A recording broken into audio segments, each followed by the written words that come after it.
Never, ever underestimate the power of premium cable profanity in the healing process. After the solemn tributes and moments of silence to the people of France who suffered the worst attack on their soil since World War II, John Oliver, host of HBO's Last Week Tonight, provided the funniest and most cathartic response to the terrorists who slaughtered 129 people and left hundreds more wounded. His expletive-laced rant could not mitigate the depths of our grief, but it could express the depths of our anger. I can't really quote it here, but Google it if you haven't seen it. It's pretty awesome. Comedy, the danger field of art forms, gets little respect. Woody Allen himself has said that making comedies is like sitting at the kids' table. The last comedic film to be named Best Picture was his Annie Hall back at the 1978 ceremony. The last comedic performance to win for Best Actor was Richard Dreyfuss in The Goodbye Girl this same year. And Best Actress, Diane Keaton for Annie Hall. And yet, to whom does the nation yearningly turn to help get them through events of epochal global turmoil and despair?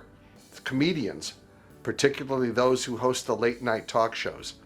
David Letterman was the first late-night talk show host to return to the air following the 9/11 attack on New York. His haunting and heartfelt reflections captured the nation's mood and has been widely credited with helping America get back to, for want of a better word, normal. Lenny Bruce once said that comedy is tragedy plus time.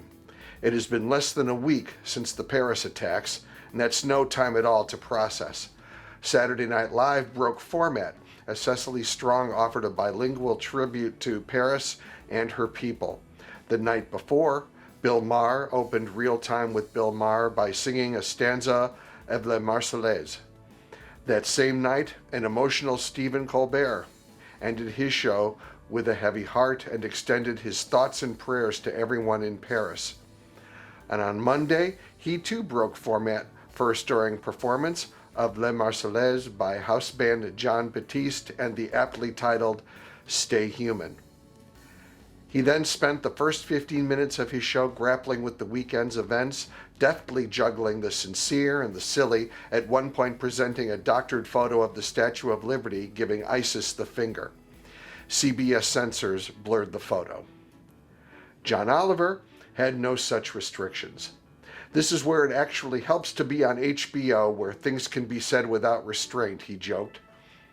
On Monday's Tonight Show, host Jimmy Fallon delivered a Paris-free monologue.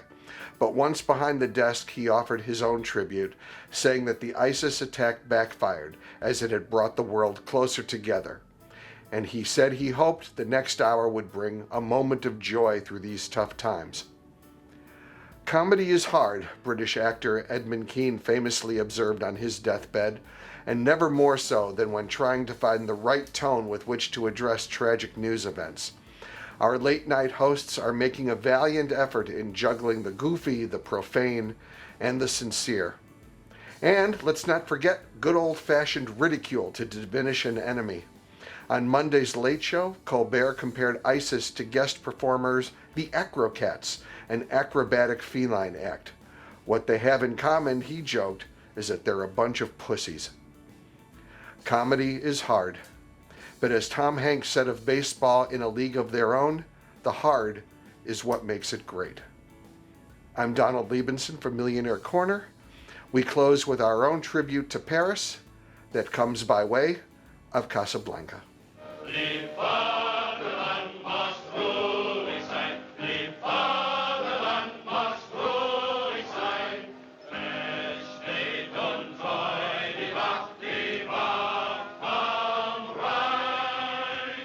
Fest steht und treu die Wacht am Rhein. Lieb Vaterland, Play La Marseillaise. Play it. Lieb Vaterland.